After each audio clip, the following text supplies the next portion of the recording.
In this video, we're going to get children to do a lot of counting forward and backward, which is an exercise that they have been given previously. On this particular sheet on page 35, you're going to see what number comes two places after this number. So what they need to do is for them to identify what number this is. For example, is 40 and 4. And then what they need to do is to add 2 more. Okay, so what they need to do is to count on 2 more verbally, like 44 and then 45, 46.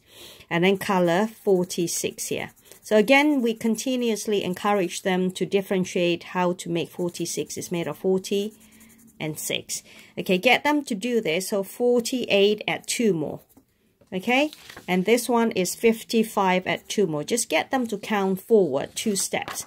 On the next page, which is on page 36, you want them to do the other way around. So what number comes 2 places before this number? So in this case, this is 40 and 5, 45. Numbers come 2 places before 45 is 44, 43. So the answer is there. And this is 44. Number comes 2 places before 44 is 43, 42. So color 42 here. Okay, color 42 here. And do this across the whole thing. And then the next thing we're going to do is to look at page 37, where we're going to start completing sums without using the abacus. For example, first of all, you got 4 at 1 more. So usually children automatically say 4 at 1 more. What comes after 4 is 5. So the answer is 5. Now, when we come to this kind of question where you got 14 at 1, what we want to do is to encourage children to partition the number. 14 is made of 10 and 4. So you just want them, keep on emphasizing we're adding units to the units only, and then add on the tens, okay? So focus on 4 at 1 is 5 units, and then 10 at nothing on this side is 10. So 10 at 5 is 15. Hopefully by now they should know 10 at 5 is 15. And then you do 3 at 2, count on. Always put the bigger number in your head and count on.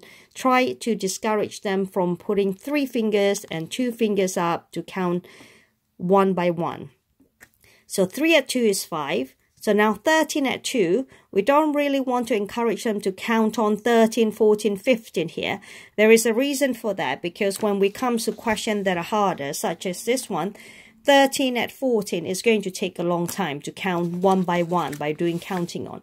So earlier on, we try to encourage them to split. So 13, we split the number into, that is not a 1, that is a 10, 1 10, and 3 units. Add the units to the units. 3 at 2 is 5.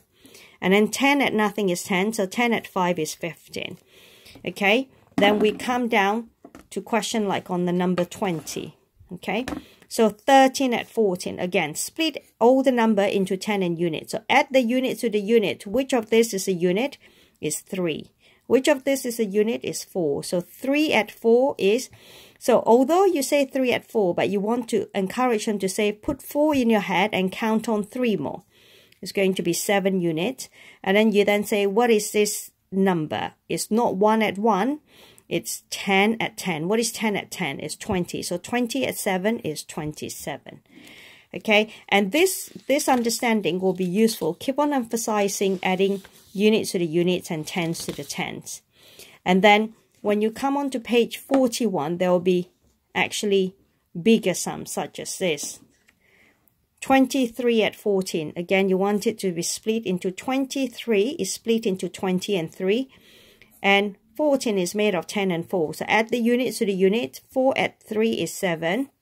Then 20 at 10 more is 30. 30 at 7 is 37.